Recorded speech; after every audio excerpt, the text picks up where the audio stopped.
भगवान के सामने जाकर के स्तुति गाते हैं।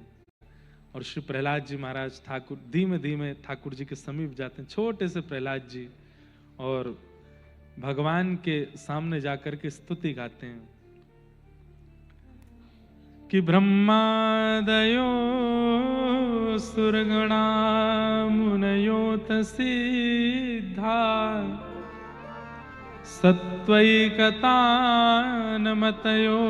वचसां प्रवाहै नाराधितुं पुरगुणैरधुनापि विप्रो किं तोष्टमर्हसि समे हरिरुग्रजाते।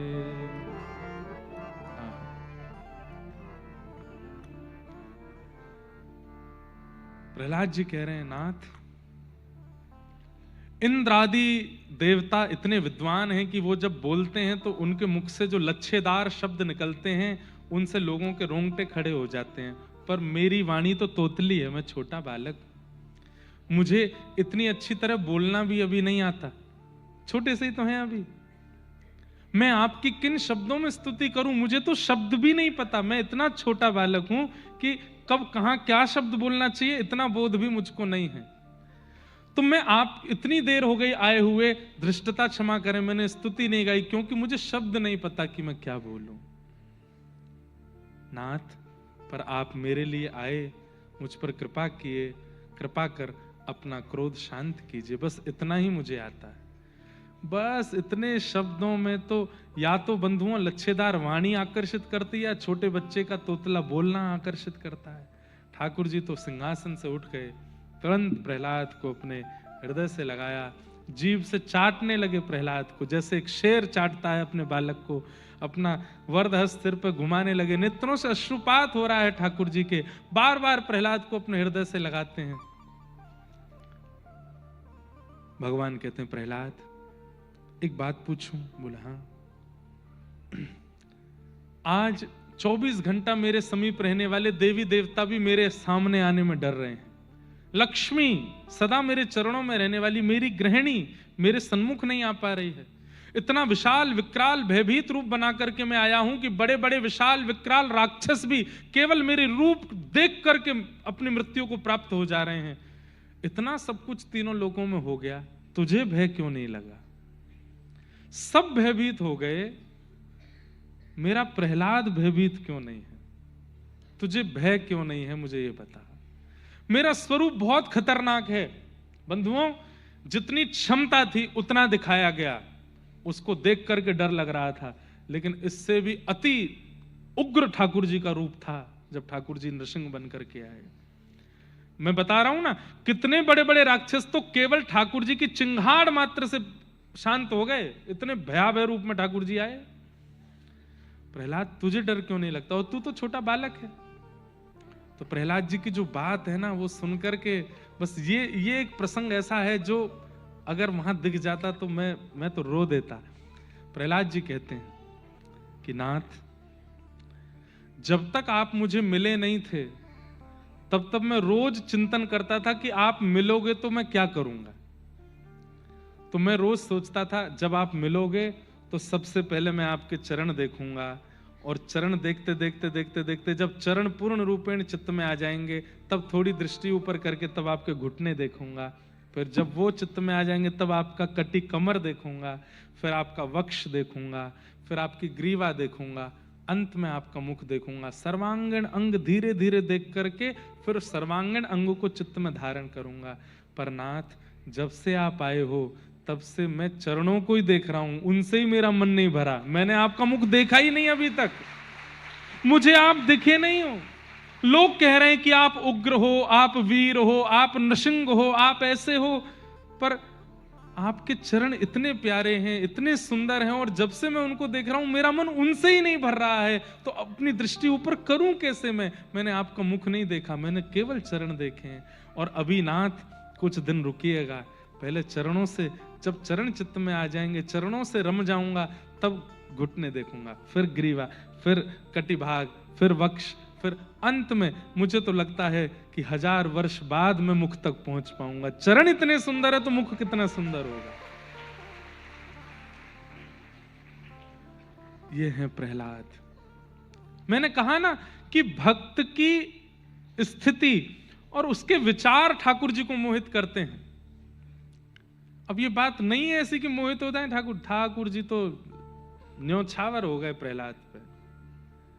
वाह प्रहलाद, मैं तुझसे प्रसन्न हूं। दूसरी बात, सबकी दृष्टि में रंग है, रूप है, आदि आदि है। मेरी दृष्टि में भक्ति है। मुझे आप उग्र नहीं दिखते, मुझे तो आप अभी भी अति कोमल लग रहे हो नाथ। जाकी रही भावना जैसी प्रभु मूरत देखी तिन तैसी। प्रहलाद अत्यंत प्रेम भावना में है, इसलिए ठाकुर जी उग्र नहीं दिखाई दिए। प्रहलाद जी को चित्त से लगा लिया ठाकुर जी ने, और भगवान ने कहा तू राक्षस है, राक्षस कुल में जन्मा है। मैं वचन देता हूं प्रहलाद, तेरे कुल में जितने बालक होंगे सबको दर्शन देने के लिए आऊंगा मैं। और भगवान प्रहलाद जी के बाद कृपा करते ही रहे, और फिर कृपा हुई प्रहलाद जी से भी अधिक।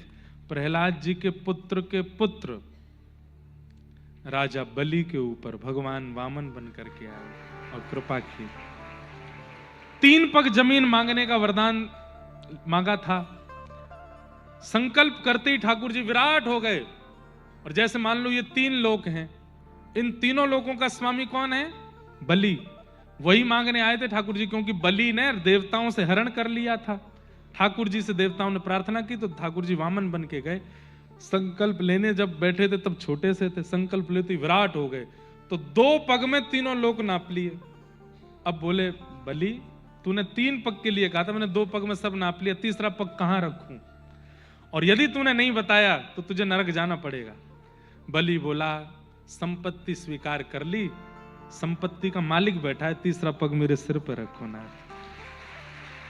भगवान बोले तूने सिद्ध कर दिया कि तू प्रहलाद का ही वंशज है। बताओ, मैं तो तुझे छलने आया, तू मुझे ही छल गया। और तीसरा पग जैसे ही भगवान ने बलि के सिर पर रखा, प्रहलाद जी प्रकट हो गए, नृत्य करने लगे। और प्रहलाद जी महाराज बोले नाथ आज मेरा कुल धन्य हो गया। क्यों? मैं तो सौभाग्यशाली था क्योंकि मेरे सिर पे आपने हाथ रखा, पर ये मुझसे ज्यादा सौभाग्यशाली, इसके सिर पे आपने चरण रख दिए नाथ। बलि से भगवान बोले वरदान मांग, क्या चाहिए? बलि ने कहा मैं जब जब अपने भवन से बाहर जाऊं, जब जब अपने महल में आऊं, तब तब आपका दर्शन हो। भगवान बोले चौकीदार बन जाएं तुम्हारे। बलि बोला जैसा आप समझो। और ठाकुर जी द्वार पर खड़े हो गए बलि के, शंख चक्र गदा पद्म लेकर के द्वार, अब जो वरदान मांगा करेंगे। तब लक्ष्मी जी एक बालिका का रूप धारण करके आई। तब बलि ने कहा अरे बालिका तू रो क्यों रही है? तो बोली मेरे भाई नहीं है, मैं भाई ढूंढ रही हूं। तो बलि बोला मेरी बहन नहीं है, मुझे बहन चाहिए, तो मुझे राखी बांधो। उसी दिन रक्षा सूत्र, रक्षाबंधन का क्रम वहीं से शुरू हुआ। सूत्र बांध करके कहा आज से मैं तुम्हारी बहन, तुम मेरे भाई, लेकिन रक्षा की जिम्मेवारी मैंने ली है भैया। अब मुझे बदले में क्या दोगे? कुछ नेक दो, उपहार दो।